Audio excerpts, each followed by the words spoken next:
रहीम अस्सलाम वालेकुम वरहमतुल्लाहि वबरकातुहू। बच्चों में हाफिज ज़फ़ा अमान। आप लोगों को जो सब्जेक्ट में पढ़ाऊंगा वो है एडवांस मैनेजमेंट अकाउंटिंग। ठीक है, तमाम स्टूडेंट जानते हैं इस सब्जेक्ट का नाम क्या है, एडवांस मैनेजमेंट अकाउंटिंग यानी कि एएमए। अच्छा, ये जो सब्जेक्ट है, अगर हम एमएल 2 के हवाले से देखें तो एमएल 2 के अंदर जितने दो, एक तो आपका थ्योरेटिकल सब्जेक्ट है जिसको आप सीजीपीएल कहते हो, फिर इसके बाद एफएससीआर है और फिर इसके बाद है एडवांस मैनेजमेंट। ये तीन सब्जेक्ट, तीनों सब्जेक्ट्स में से सबसे ज्यादा जो मुश्किल बच्चों में माना जाता है और वो सब्जेक्ट है एडवांस मैथमेटिक्स यानी कि एएमए। बच्चों का एफएससीआर भी निकल जाता है और स्टूडेंट्स का जो है वो सीजीपीएल भी निकल जाता है। लेकिन एडवांस मैनेजमेंट अकाउंटिंग के अंदर जो है वो स्टूडेंट्स को थोड़ा मसला आता है कि इसमें बच्चों के काफी पेपर जो है वो रुकते हैं। ठीक है। अच्छा, अगर हम इसका कंपैरिजन करें एफएससीआर के साथ, एफएससीआर की हमारी कल क्लास हुई थी और एफएससीआर के अंदर मैंने पूरा सिलेबस भी आप लोगों को बताया था। उसमें से बताया था कि क्या क्या चीजें इंपॉर्टेंट है और क्या क्या चीजें इंपॉर्टेंट नहीं है। तो अगर हम वही सिलेबस एडवांस मैनेजमेंट अकाउंटिंग के साथ जो आज मैं लिखवाऊंगा आप लोगों को उसका कंपैरिजन करें तो एडवांस मैनेजमेंट अकाउंटिंग के अंदर टोटल 10 टॉपिक्स है। वहां पर हमने कितने सारे आईएएस और आईएफआरएस पढ़े थे और यहाँ पर हमारे पास टोटल टॉपिक्स कितने, सिर्फ 10। 10 टॉपिक्स में से आपका पेपर जो है वो बन रहा होता है। 10 टॉपिक्स में से जो है वो आपका पेपर होता है और वो 10 टॉपिक्स भी जो है वो स्टूडेंट से कवर नहीं हो पाते। आप लोग बेटा अपना माइक जो है वो कोशिश किया करें कि बंद रखा करें ताकि रिकॉर्डिंग होती रहे, वरना सारे बच्चे जो है वो डिस्टर्ब होते हैं। माइक और वीडियो जो है वो बंद रखा करें। ठीक है। तो वो 10 टॉपिक्स भी आप कवर करते हो तो उसके अंदर इतनी ज्यादा डेप्थ है, इतनी ज्यादा डेप्थ है कि एफएससीआर का जो सब्जेक्ट है वो एएमए के सामने कुछ भी नहीं। हालांकि उसका सिलेबस ज्यादा है। उसमें कुछ आईएएस ऐसे हैं जो कि एक क्लास के अंदर कवर होने वाले हैं, कुछ आईएएस ऐसे हैं जो एक क्लास के अंदर दो आईएएस भी जो है वो हमारे कवर हो जाएंगे। लेकिन इस सब्जेक्ट के अंदर जब हम चैप्टर स्टार्ट करेंगे तो एक एक चैप्टर के अंदर हमारे दो दो हफ्ते जो है वो लग रहे होंगे। जैसे हमारी क्लासेस में बता दूंगा कि किस किस टाइम पे हमारी क्लास। तो ये थोड़ा सा डेप्थ बेस है, मतलब इसके अंदर आप टॉपिक के अंदर जाओगे तो उसकी डेप्थ ज्यादा है। एफएससीआर के अंदर डेप्थ इतनी ज्यादा नहीं है। ठीक है। तो मेहनत करनी है आप लोगों ने, कोशिश ये करनी है जो मेरा पढ़ाने का स्टाइल रहेगा या पैटर्न रहेगा वही रहेगा। जो आप लोग पढ़ रहे होंगे डीएलपी में भी आप लोगों ने, कुछ बच्चों ने लेक्चर्स लिए होंगे, कुछ बच्चों ने जो है वो फिजिकल भी लेक्चर लिए होंगे, कुछ बच्चे कराची से होंगे, कुछ इस्लामाबाद से होंगे, मुल्तान से होंगे। एडवांस मैनेजमेंट अकाउंटिंग को जो सबसे अच्छा उस्ताद पढ़ाता है, जिसको मैं भी मानता हूँ, वो है काशिफ जिया। ठीक है। बाकी डीएलपी में जितने भी लेक्चर्स हैं या कोई भी पढ़ा रहा हो, मेरी नजर में एएमए का जो सब्जेक्ट सबसे अच्छा पढ़ा सकता है वो है काशिफ जिया। मेरे भी टीचर रहे हैं। ठीक है। और उनसे जब मैंने पढ़ा था तो अल्हम्दुलिल्लाह, अल्लाह का शुक्र है, फर्स्ट टाइम में मेरा पेपर जो है वो क्लियर हुआ था। तो मैं जिसको फॉलो कर रहा हूँ वो काशिफ जिया को फॉलो कर। साफ सी जो बात है मैं बता, काशिफ जिया के जितने भी नोट्स होंगे सर काशिफ जिया के, उन्हीं नोट्स को मैं फॉलो कर। अच्छा, अब वो जो नोट्स बनाए गए हैं उनके हवाले से हम थोड़ा सा डिस्कस कर लेते हैं। सर के जो नोट्स हैं वो ज्यादातर जो है वो उन्होंने सीए के जो आपके क्या कहते हैं, सीए के जो पास पेपर्स हैं वहां से उन्होंने उन क्वेश्चंस को जो है वो अडॉप्ट किया है।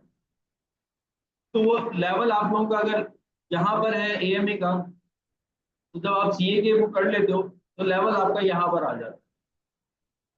लेकिन एक मसला आ जाता है हमारे पास, जब हम सर काशिफ जिया के नोट से क्वेश्चन सॉल्व करते हैं और अपने कंसेप्ट क्लियर करते हैं, तो एक मसला जो है वो जो मुझे अपने पढ़ते वक्त जो है मुझे फेस करना पड़ा था, वो था एमसीक्यूज पे। क्योंकि जब हम सीए के क्वेश्चन सॉल्व कर रहे होते हैं, सीए का जो पेपर है वो जैसे हमारा तो 60 to 65% जो है वो एमसीक्यूज बेस है।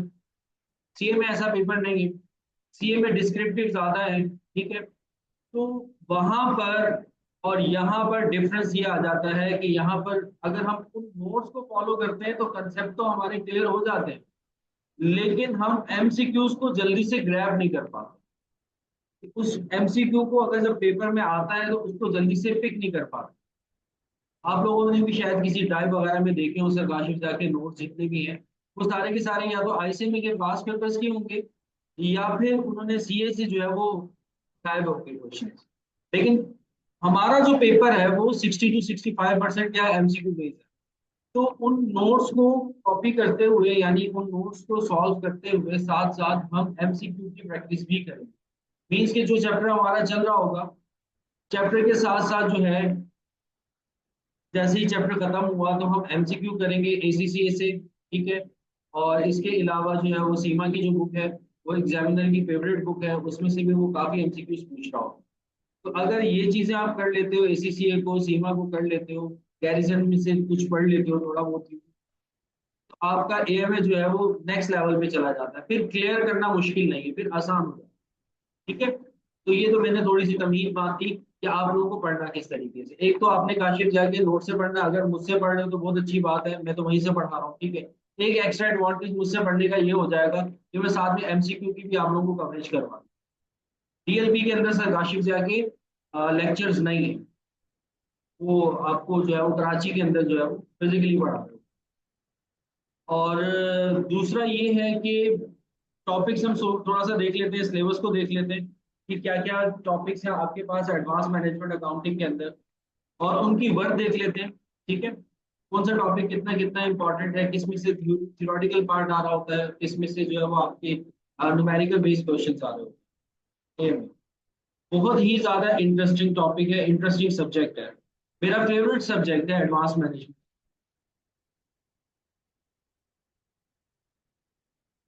अच्छा जी, जो सबसे पहले आ रहा है आपके पास पहला टॉपिक है एबीसी कॉस्टिंग। हमारा भी यही होगा, सबसे पहले हम एबीसी कॉस्टिंग ही पढ़ेंगे जब हमारी क्लासेस स्टार्ट होगी, कल हमारी सेकंड क्लास होगी। आज हम लोगों ने जस्ट जो है वो इंट्रोडक्शन कर, आप लोगों से मैं भी तारुफ दूंगा कौन सा बच्चा कहाँ से आ रहा है, कौन सा बच्चा कहाँ से पढ़ रहा है, ठीक है। तो एबीसी कॉस्टिंग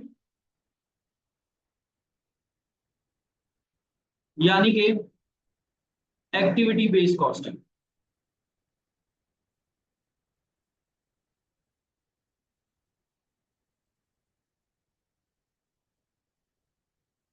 पहला आपका टॉपिक ये है और हम लोगों ने भी इसी को ही पढ़ना है, मोस्ट इंपॉर्टेंट टॉपिक है, याद रखिएगा। मेरी अटेम्प्ट में जब मैंने ये पेपर दिया था इसमें दो क्वेश्चन आए थे एबीसी कॉस्टिंग में, ठीक है। और वो दोनों 5-5 नंबर के थे और पैरेलल थे, मैंने पहला सॉल्व किया, उसके बाद मैं आगे गया तो दूसरा क्वेश्चन भी एबीसी कॉस्टिंग से ही, ठीक है। और 5-5 नंबर के यानी कि 10 मार्क्स के थे। इसके अलावा एमसीक्यूज भी आ रही थी। अब वो एमसीक्यूज मुझे याद नहीं है कि कितनी आ रही थी, लेकिन इसमें से एमसीक्यूज भी बन रही थी। अच्छा, कुछ बच्चों का पेपर इस तरीके से भी आया था, एबीसी में से कुछ भी नहीं आया था और दूसरे चैप्टर्स में से आया था। लेकिन जब जहां तक मुझे याद है एबीसी कॉस्टिंग के अंदर मेरे दो क्वेश्चंस आए थे 5-5 नंबर। तो इसके ऊपर हम लोगों ने फोकस करना है, ठीक है, मोस्ट इंपॉर्टेंट है। और इसमें न्यूमेरिकल टाइप क्वेश्चन आ रहा होता है, थ्योरी बहुत जो है वो कम पूछी जा रही है, एक्टिविटी बेस्ड कॉस्टिंग, ठीक है। तो इसमें आपके पास जो वो आपसे एग्जामिनर पूछ सकता है तो मैक्सिमम 10 मार्क्स तक जो है वो आपसे पूछ सकता है, या 10 मार्क्स से ज्यादा भी आपसे पूछ सकता है। अब आ जाओ, नेक्स्ट है आपका, नेक्स्ट आपका टॉपिक है सीवीपी एनालिसिस या cost volume, cost volume profit analysis, ठीक है। इसको हम सीवीपी भी कहते हैं, या इसको हम जो है ब्रेक इवन भी कहते हैं,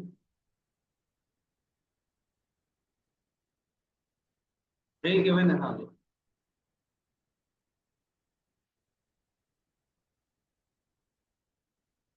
अच्छा, ये टॉपिक भी इंपॉर्टेंट है। अच्छा, इसके लेक्चर्स आपको मेरे यूट्यूब चैनल पे भी मिल जाएंगे। इस चैप्टर के मैंने लेक्चर जो है वो रिकॉर्ड किए थे जब मैं पढ़ रहा था। जब मैं पढ़ रहा था तो मुझे पढ़ाने का बहुत शौक है, तो तब मैंने इसके जो है वो लेक्चर्स रिकॉर्ड करके अपने यूट्यूब चैनल पे डाले थे सीवीपी एनालिसिस के। तो वो भी मैं क्लास के बाद जो है वो आप लोगों के साथ जो है वो शेयर कर दूंगा, ठीक है। इसमें से भी जो क्वेश्चन आ रहा होता है इसमें एमसीक्यूज बहुत बनते हैं और इसमें थ्योरी जो है वो पूछी जाती है। एमसीक्यू भी आ रहे होते हैं इसमें, तो आपके पास डिस्क्रिप्टिव भी आ रहा हो।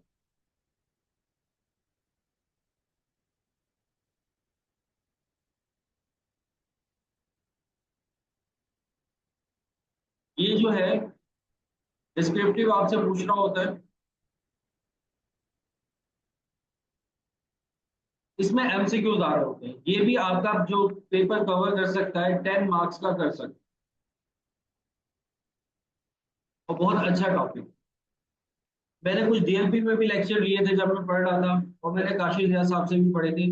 जमीन आसमान का डिफरेंस था। अगर किसी बच्चे ने डीएलपी में लेक्चर लिए हैं और फिर उसके बाद वो काशी रियाज साहब के नोट्स जो है वो सॉल्व करेगा, तो मैं यकीन से कह सकता हूँ काशी रियाज साहब के नोट्स को सॉल्व नहीं कर सकता अगर उसने डीएलपी में लेक्चर लिए।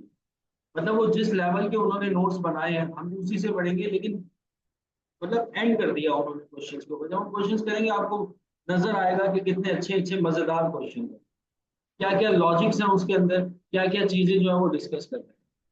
फिर उसके बाद आ जाओ, थर्ड है आपके पास लिमिटिंग फैक्टर।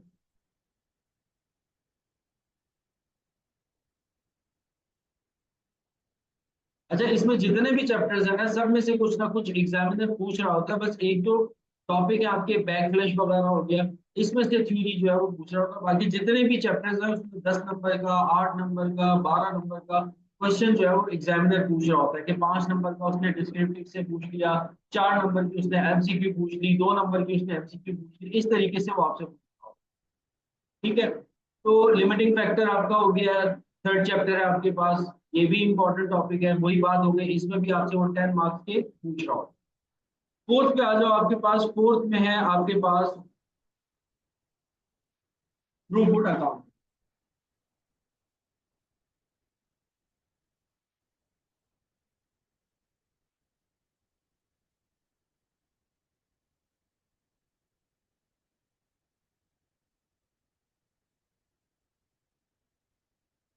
और जिस तरतीब से मैं लिखवा रहा हूँ उसी तरतीब से ही हम लोग पढ़ेंगे। मतलब क्या, हमारा पहला टॉपिक जो स्टार्ट होगा दैट इज एबीसी कॉस्टिंग, फिर उसके बाद हम लोग सीवीपी एनालिसिस पे जाएंगे, फिर हम लिमिटिंग फैक्टर पे जाएंगे, फिर हम थ्रूपुट अकाउंटिंग पे जाएंगे।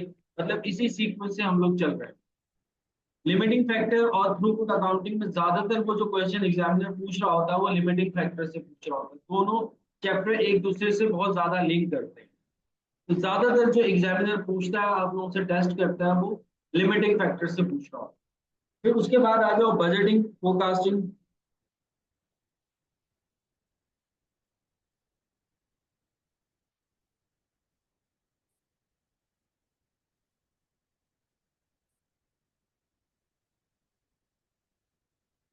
फिफ्थ आप लोगों का टॉपिक हो गया बजटिंग, में से भी एक अच्छा सवाल एग्जामिनर पूछता है।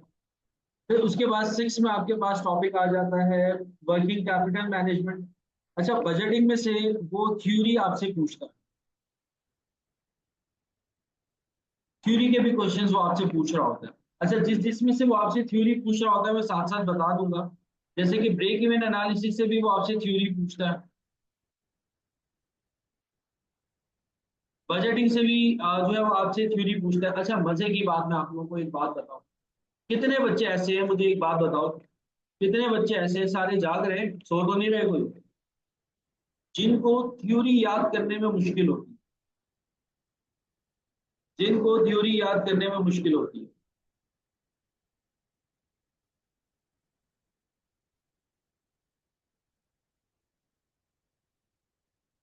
सही से सभी को मुश्किल लगता है, मुझे भी बहुत मुश्किल लगता है। थ्योरी को याद करना रट्टा जो है वो मुझसे नहीं लगाया जाता। अच्छा, अब सुनो, एफएसीआर के अंदर जब हम बात करेंगे थ्योरी की, तो वो पॉइंट टू पॉइंट जो आपको हैंडआउट प्रोवाइड किया जाएगा या जो आईएएस की वर्डिंग है, आपको उसी से ही याद करना है। शायद मैंने कल वो पॉइंट आप लोगों को बताना मेरे से रह गया। जिस तरीके से वो पॉइंट्स हैं, जिस तरीके से आईएएस आपको आईएएस जो है वो इरशाद फरमा रहा है, उसी तरीके से ही जो है वो आपने याद करके लिखना है एफएसीआर का। ये एक बड़ा मसला है एफएसीआर। अगर आप ओन वर्डिंग में लिखते हो तो याद नहीं, वो आपका एक्सेप्ट नहीं करता, 0 मार्क्स देता है थ्योरी के अंदर। जैसे हम लोग रेवेन्यू पढ़ेंगे तो रेवेन्यू के 5 पॉइंट्स हैं, तो वो 5 पॉइंट्स जिस तरतीब से दिए गए हैं उन्हीं तरतीब से ही वो 5 पॉइंट जो है वो आपको लिखने हैं, अगर थ्योरी में आ जाता। लेकिन आपका जो एएमए का जो सब्जेक्ट है इसके अंदर जो भी वो आपसे थ्योरी पूछ रहा होगा आप उसको अपनी ओन वर्डिंग में लिख सकते हो। ठीक है, कोई इस तरह की जबरदस्ती नहीं है कि जो बुकिश वर्डिंग है वही आपने जो है वो यूज करनी है, या इससे इसके लिए तो हमारे पास कुछ स्टैंडर्ड भी नहीं है ना, जैसे वहां पर हमारे पास इंटरनेशनल अकाउंटिंग स्टैंडर्ड है, यहाँ पर हमारे पास इस तरह के कोई स्टैंडर्ड्स नहीं है। मैनेजमेंट अकाउंटिंग हम अपने लिए कर रहे होते हैं और जो फाइनेंशियल अकाउंटिंग है वो हम यूजर्स के लिए कर रहे होते हैं, तो वहां पे स्टैंडर्ड्स बना दिए गए, तो हमें स्टैंडर्ड्स को ही फॉलो करना होता है और स्टैंडर्ड्स की ही वर्डिंग को लिखना होता है पेपर के अंदर। लेकिन यहाँ पर कोई स्टैंडर्ड नहीं है। एक ही क्वेश्चन जो है वो दो दो तरीकों से सॉल्व हो रहा होता है, तीन तीन तरीकों से सॉल्व हो रहा होता है। तो यहाँ पर जो भी थ्योरी आपके पास आएगी आप उसको अपने ओन वर्डिंग में लिख सकते हो, कोई मसला नहीं है, कोई परेशानी नहीं है, एग्जामिनर कोई नंबर डिडक्ट नहीं करेगा अगर आपने सही लिखा है तो। अगर गलत लिखा है तो वो आपके मार्क्स जो है वो डिडक्ट कर सकते हैं। ठीक है, तो यहाँ पर एक अच्छी बात ये है कि जब आप लेक्चर ले रहे होगे तो उस लेक्चर को अपने मेमोराइज कर लेना, और मेमोराइज करने के बाद अगर उस में से कोई थ्योरी वगैरह का कोई पार्ट आ जाता है तो आप उसको अपनी ओन वर्डिंग में भी लिख सकते हो। अब एमए के अंदर आ गए हो, ML2 के अंदर आ गए हो आप लोग, तो इतना तो आप लोगों के पास होगा कि ओन वर्डिंग में आप लोग लिख सकते हो। ठीक है, तो जो भी चीज होगी वो आप लोग अपनी ओन वर्डिंग में लिख सकते हो। यहाँ पर बजटिंग में थ्योरी में भी आता है, नॉर्मल क्वेश्चंस भी आते हैं। इसके अलावा जो है वो आपके पास 6 में आपके पास आ जाता है वर्किंग कैपिटल मैनेजमेंट।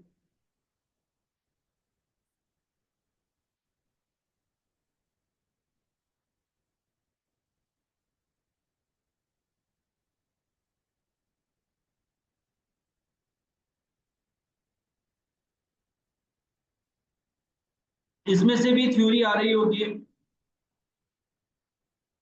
और आपके पास जो है वो न्यूमेरिकल टाइप क्वेश्चन भी आ रहा हो,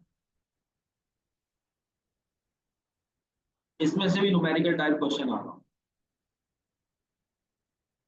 तो तीन चैप्टर्स हमने ऐसे देखे हैं, चैप्टर नंबर 2 हो गया, चैप्टर नंबर 5 हो गया, चैप्टर नंबर 6 हो गया। तो इसमें से एग्जामिनर आपसे थ्योरी भी जो है वो टेस्ट करता है, अब वो एमसीक्यूज में कर ले या वो डिस्क्रिप्टिव में आ।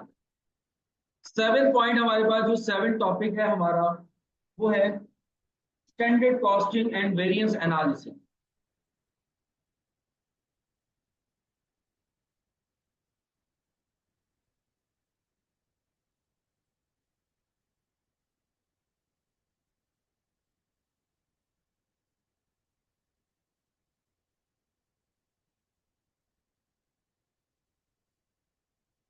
अच्छा, ये आपके पास जो स्टैंडर्ड कॉस्टिंग या वेरिएंस एनालिसिस का जो चैप्टर है आप लोगों ने एफसीए में भी पढ़कर आए हुए होंगे, तकरीबन तकरीबन ऑलमोस्ट ऑलमोस्ट 90% वही चीजें हैं।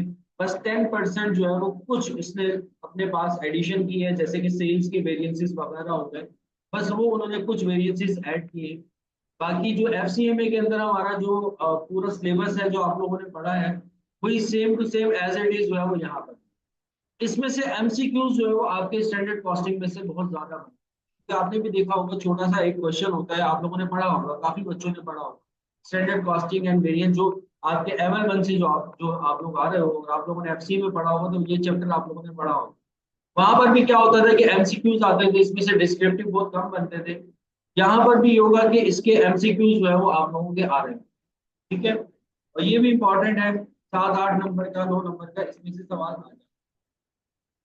फिर उसके बाद 7 के बाद 8 जो आपका चैप्टर है वो है आपका इन्वेस्टमेंट अप्रेजल, DCF टेक्निक।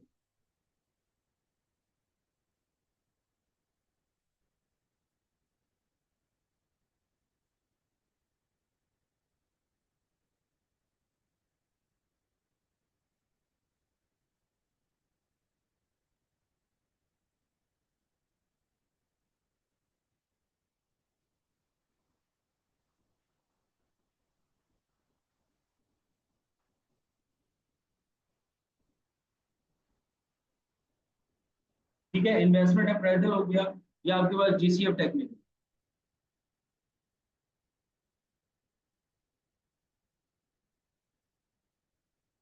इसमें से भी आपकी थ्योरी पूछी जा रही होती है, और थ्योरी क्या है, वही हमारा जो पूरा जो हमारी क्लास होगी, लेक्चर होगा, वो हमारी इंशाल्लाह ताला हमारी थ्योरी को भी जो है वो कवर अप करेगा। फिर उसके बाद 9 पे आ जाओ, 9 में आपके पास जो है वो इन्वायरमेंटल कॉस्टिंग है। थ्योरी पूछी जा रही होती है, इसमें से 4-5 नंबर की अगर वो पूछता है।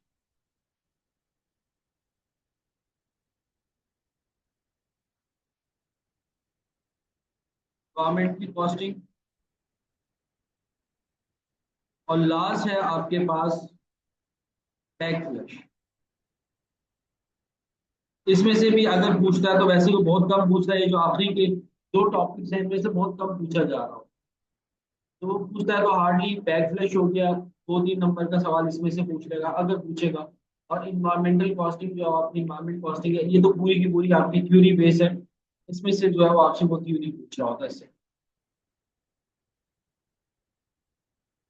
बाकी जो आपके पास समझ लो 1 से लेकर के 8 तक जितने चैप्टर्स हैं वो मोस्ट इंपॉर्टेंट।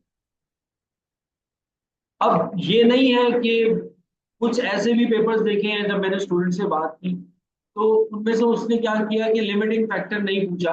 मेरे होते हुए जब मैं पेपर दे रहा था लिमिटिंग फैक्टर नहीं पूछा था उसमें से। काफी मेहनत करके गया था लिमिटिंग फैक्टर पे भी, थ्रूपुट पे भी, बजटिंग पे भी, ये 3 चैप्टर्स में से उसने मुझसे कुछ भी नहीं पूछा। बाकी मेरा जो पूरा का पूरा पेपर आया था एबीसी कॉस्टिंग से आया था, सीवीपी से आया था, वर्किंग कैपिटल से आया था, स्टैंडर्ड कॉस्टिंग से आया था, और डीसीएफ टेक्निक से आया था, और एक छोटा सा सवाल जो है वो इन्वायरमेंटल कॉस्टिंग से आ गया था। मतलब इतना बड़ा पोर्शन जब मैंने पेपर दिया था, लिमिटिंग फैक्टर में से कुछ नहीं पूछा था, थ्रूपुट से भी कुछ नहीं पूछा था, और बजटिंग से भी कुछ नहीं पूछा था। कुछ ऐसे स्टूडेंट्स भी मुझसे मिले जिसमें एबीसी कॉस्टिंग 10 नंबर का मुझसे पूछा है उन्होंने, तो उन स्टूडेंट से 1 नंबर का भी नहीं पूछा उन्होंने एबीसी कॉस्टिंग। ठीक है। तो ए में की जो चैप्टर्स मैंने 8 चैप्टर्स लिखवाए ना, इनमें से वो पूछता है।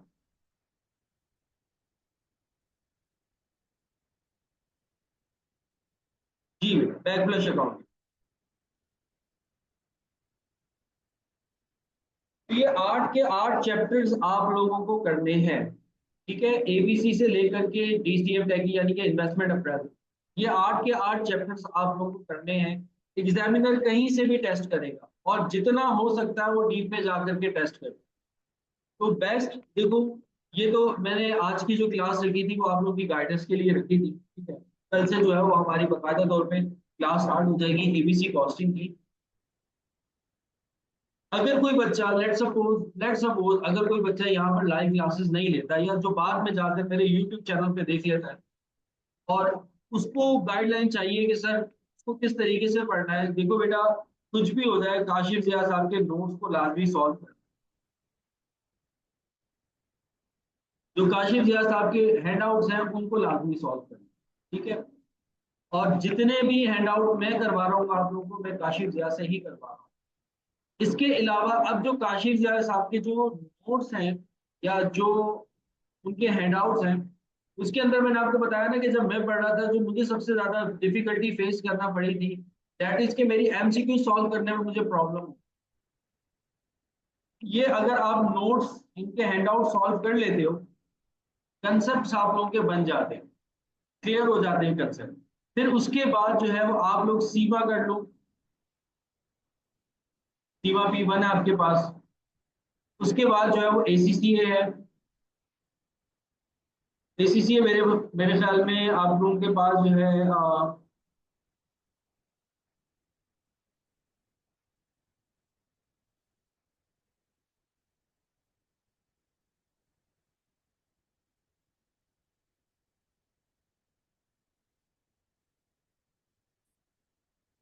F5 की किट जो है वो कर लो,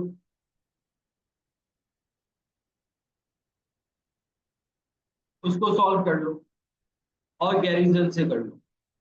गैरिजन से थ्योरी अच्छी लिखी हुई है, वो बुक किताब बहुत अच्छी लिखी हुई है, उसको पढ़ लो।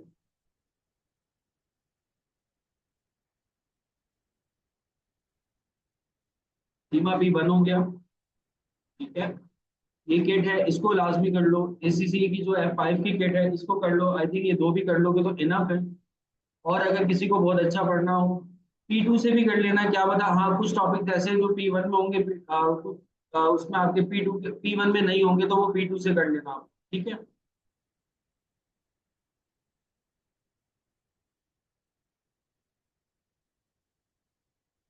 गैरिजन से कर लेना। गैरिजन से थ्योरी कर लो। F5 और F9 में वही बात आ गई, अगर जो टॉपिक जो आपको F5 में ना मिले उसको आप, सर काशिफ, काशिफ जिया की बात कर रही हैं आप?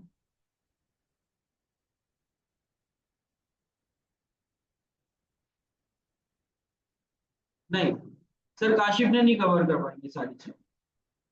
सर काशिफ जिया के अपने हैंड आउट, सर काशिफ जिया के अपने हैंड आउट्स हैं।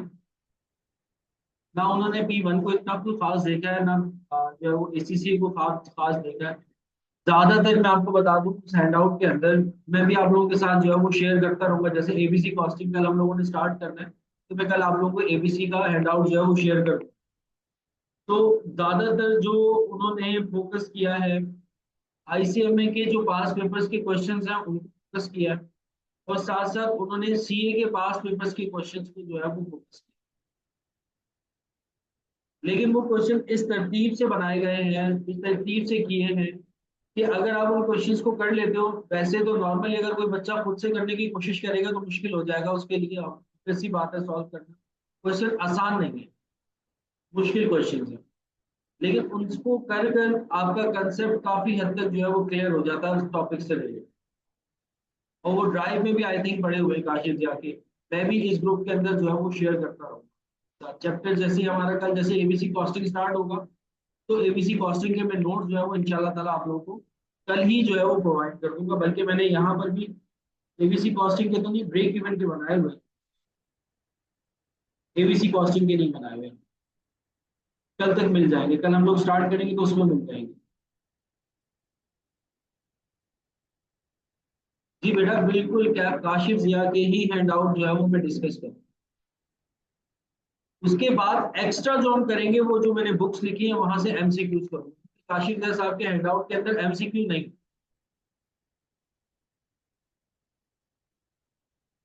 मैंने जो पढ़ाना है वो पूरा वो ही पढ़ाना है जो काशिफ जिया साहब के हैंड आउट। काशिफ जिया साहब मशहूर हो जाएंगे क्योंकि ये लेक्चर जाएगा यूट्यूब के अंदर, वैसे ही मशहूर इंसान है माशाल्लाह से। और हमारे उस्ताद मोहतरम भी हैं, बहुत अच्छा पढ़ाया था उन्होंने, बहुत अच्छा पढ़ाया था, बहुत अच्छा पढ़ाया। बस वही बात है कि एमसीक्यू नहीं थी उसके अंदर, तो वहां पर हम लोग थोड़े से परेशान थे। एक एमसीक्यू नहीं थे और क्वेश्चन उनके ऐसे थे कि एक दफा कर लो, फिर उसके बाद जब हम, जैसे मैं भी आप लोगों की तरह एक बच्चा था ना, तो कभी कभार ऐसा होता था कि टॉपिक जो है वो रह जाता था, नोट्स ले लिए, सर का लेक्चर ले लिया, लेकिन प्रैक्टिस नहीं की। एक हफ्ते बाद या 2 हफ्ते बाद प्रैक्टिस के लिए जा रहा हूँ उस क्वेश्चन को करने के लिए, सॉल्व करने के लिए, तो वो क्वेश्चन समझ में ही नहीं आ रहा। तो इसमें ये होगा कि यहाँ पर आपको बेनिफिट ये हो जाएगा कि उसकी वीडियो लेक्चर्स जो है वो आप लोगों को यहाँ पर मिल जाएंगे। वो सारे के सारे मैं आप लोगों के साथ शेयर करता रहूंगा जो जो मैं पढ़ाऊंगा क्लास में। तो अगर कल को आप लोग भूल भी जाते हो तो उसको दोबारा से देख सकते हो।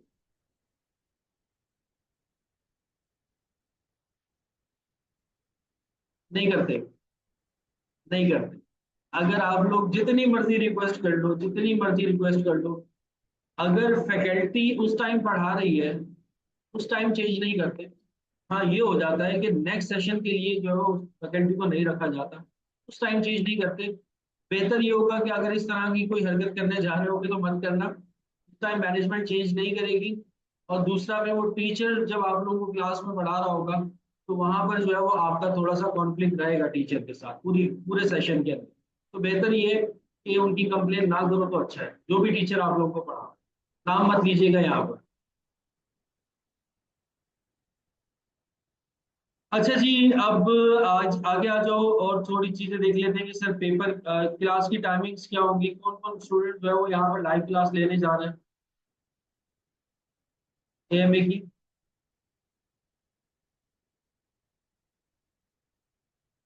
बेटा अगस्त तक कंटिन्यू नहीं रहेगा, अगस्त से पहले पहले जो है वो ये खत्म हो जाएगा।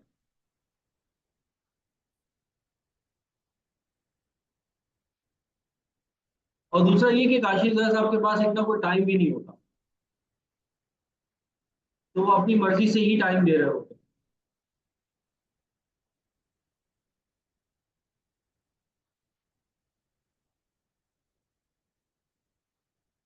काशिफ अहमद का बेटा मुझे नहीं पता।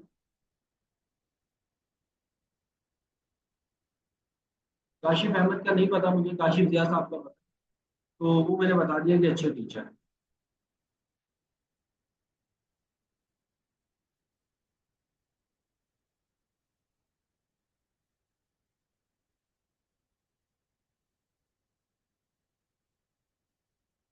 अगर आप उनसे ले रही फिजिकल क्लास तो बहुत अच्छी बात। बस वहां पर आपको एक प्रॉब्लम होगा, एमसीक्यू का, एक एमसीक्यू का प्रॉब्लम होगा। और दूसरा, बस एक दफा पढ़ा दिया ना, उसके बाद दोबारा पूछने की हिम्मत नहीं होती। थोड़ा सा दलील और रुस्वा कर दे।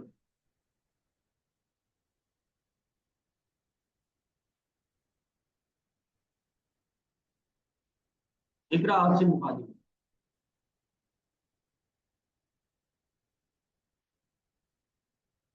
है। और हमारा जो सेशन स्टार्ट अभी हुआ है, अप्रैल से स्टार्ट हो रहा है। तो अप्रैल में अभी स्टार्ट हुआ है, यानी एंड ऑफ अप्रैल ही चल रहा है, तो ये मेरे ख्याल में है जून जुलाई के अंदर एंड हो जाए।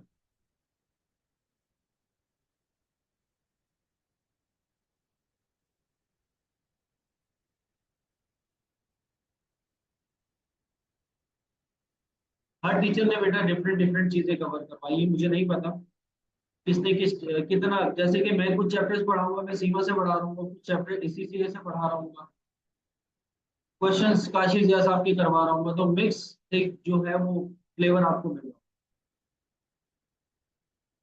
हाँ, अगस्त से पहले पहले इंशाल्लाह ताला कोशिश है कि ए में आप लोगों का कवर हो जाएगा, इंशाल्लाह अगस्त से पहले पहले हो जाएगा, आराम से हो जाएगा। एफएससीआर तो इंशाल्लाह ताला जून में ही अटेम्प्ट दे पाओगे, लेकिन एएमए के लिए तकरीबन 3 महीने हमारे लगे, तो 3 महीने के अंदर अंदर इंशाल्लाह कवर।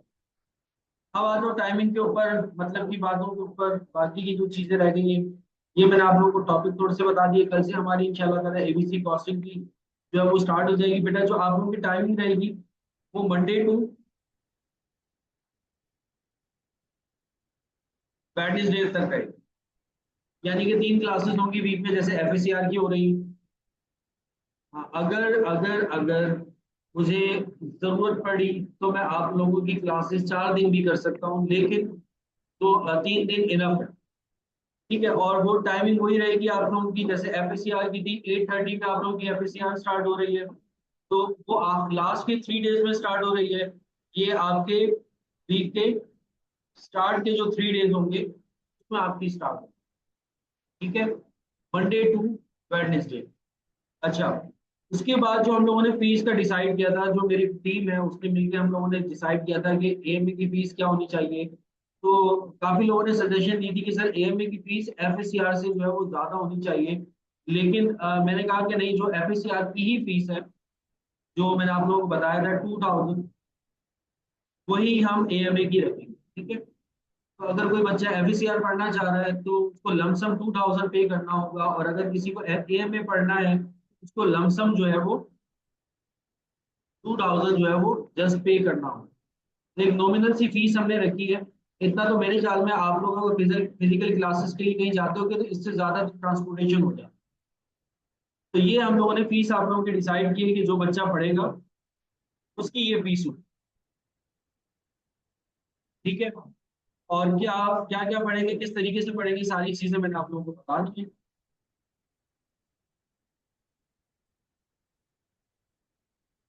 फीस किस तरीके से ट्रांसफर करनी है बेटा, वो ग्रुप में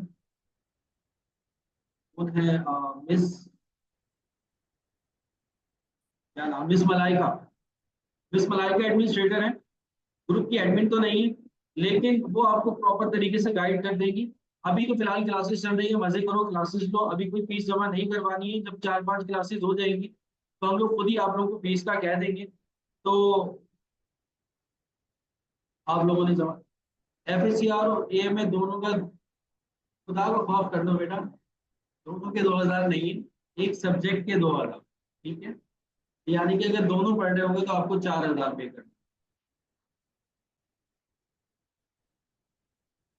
ओवरऑल फीस है ये, ठीक है, कोई मंथली फीस नहीं है, जस्ट वन टाइम फीस है। ठीक है, एक दफा आपको पे करना है। प्रोसीजर आप लोगों को बता दिया जाएगा अगली क्लासेस के अंदर कि किस तरीके से आपको पे करना है। अकाउंट नंबर जो है वो आपको प्रोवाइड कर दिया जाएगा, उसमें आपको ट्रांसफर करना होगा। लेकिन अभी नहीं ट्रांसफर करना, अभी हमारी क्लासेस चल रही है, 4-5 क्लासेस हैं वो हमारी चलती रहेगी, फिर आप लोगों को बता देंगे। ठीक है, पहले डेमो तो लो, पढ़ो तो सही, समझ में आ रहा है कि नहीं आ रहा। आज फीस जमा करवा दी, कल एबीसी कॉस्टिंग ना समझ में आई तो फिर क्या करोगे? फिर ये बोलोगे सर फीस वापस करो, अच्छा भी नहीं लगता। ठीक है, तो पहले पढ़ लो अच्छे से। ठीक है, एक आधा चैप्टर पढ़ लो, समझ में आना शुरू हो जाए, उसके बाद फीस जमा करवा। यहाँ तक ठीक है बेटा, आज के लिए इतना काफी है। कल इंशाल्लाह ताला हम लोग एबीसी कॉस्टिंग स्टार्ट करेंगे 8:30 बजे। तब तक के लिए अपना ख्याल रखना, मुझे दुआओं में याद रखना।